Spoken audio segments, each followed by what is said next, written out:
Ezinebuneo, ayama. Ezinebuneo. Onye nwere nne biko lezie ya anya o. Onye nwere mama biko lezie ya anya o. Maka nna amaka ayama. Malite nne bụ ihe ayama. Ekwukwala nne mụrụ go na nne eri oke mkpa. Onye weta bịa nụ na chiefimo aweela. Tam. 70 years old man. Chief, good office. Chief, what can I get for you?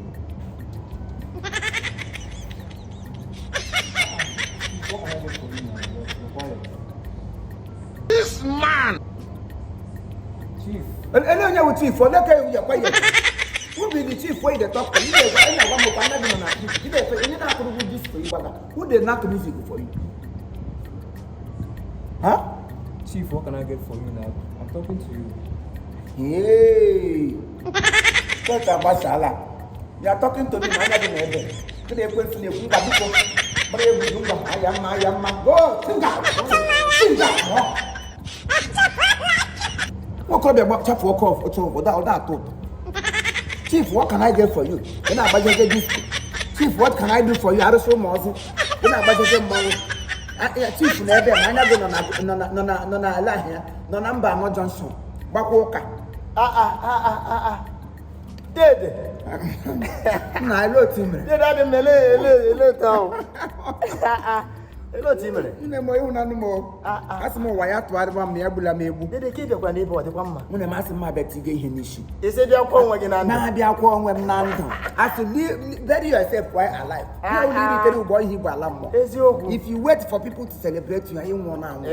Every day that goes by, if you wake up and see yourself living, jump into celebration. Celebrate yourself like no other person. Because there's nobody who can celebrate you except yourself. I am too mad without condition. Yana many does shine water. Yamon, Pastor Favor, Yam Kakuni, but all the waters not alone with the 10 year man. Yam Maya did teach dove bitters, dove wine, dove. My brother, you know my memory. On the 3rd of January 2024. A boy, man, dead Marcel, a boy. Chief and Lord of Marcel. A boy. Eso mune onye ụmụọzụ nga mazula yebe ụmụọzụ na nwangele nga nwunye ya wo ndidi amaka ndidi Rita ndị chọọchị anyị bụ ndị St. Anthony ụmụọzụ gbakọrọ aka sa ga-enye Ezinne Merita Award eziokwu ka ụdịkwa ka na-ele anya n'ihu eme keshi merititi ndị omegbakọsị ya no onye ga-aga eziga ha sị lekwerita ji bịa na o nwere ndidi ọhịa ahụ ya ji wuru ndidi. She is a woman with milk and honey.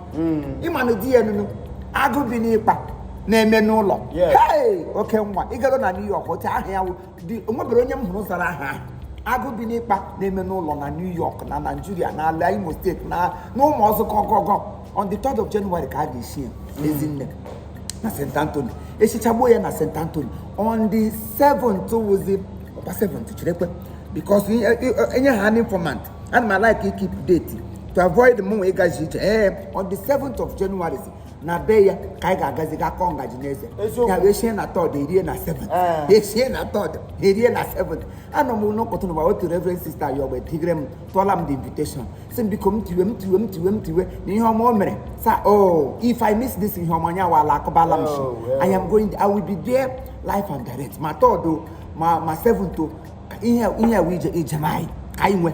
So onye ọbụla dị ndụ get ready for this meritorious award. She deserves it. Agụbinịkpa na-eme n'ụlọ ibi ebi n'ọhịa na-eme n'ọhịa ya nwa biri n'ịkpa mana n'ụlọ ka ọ na-aba ọwụ ezigbo mmadụ ya wụ ndị ihe ọma na-adị mma ha bịawa onye ọbụla ihe ọma na-adị mma gị bụrụ ha n'ihe ọjọọ na-abịa n'obi na eke mba nọ eke obolo nke ahụ ka moto ga-akọrọ gị oke otu ogo eziokwu mana gị bụrụ ihe ọma na-abịa ị ga-abịa rute n'udo laruo n'udo n'aha Jizọs amen ndị ya wetaba na aga eji ambulance eweta ihe ọwụ ha nyere m 1 bottle tinye n'isi biko si ha nyere m 1 bottle tinye n'isi ha ga-ebi gị 2 carton na ọhịa nye gị biri wiri kpọpe gị pọmpụ n'isi aha m oyiri Rita Oh, ka eyiri m agụ bi Agba n'ịkpa celebration. ọ celebration ọ mmemme ihe na celebration onye ọzọ nye ọsọ nkata bi osi eze ere ewu nsogbu adị nyere m chinchin n'aka eze fosukwa agụ n'ọnụ nsogbu adị ngwanụ ka ọ dị happy meritorious award ma ndidi ọma nwaanyị ọma ị nwere ndidi no wahala ngwanụ chief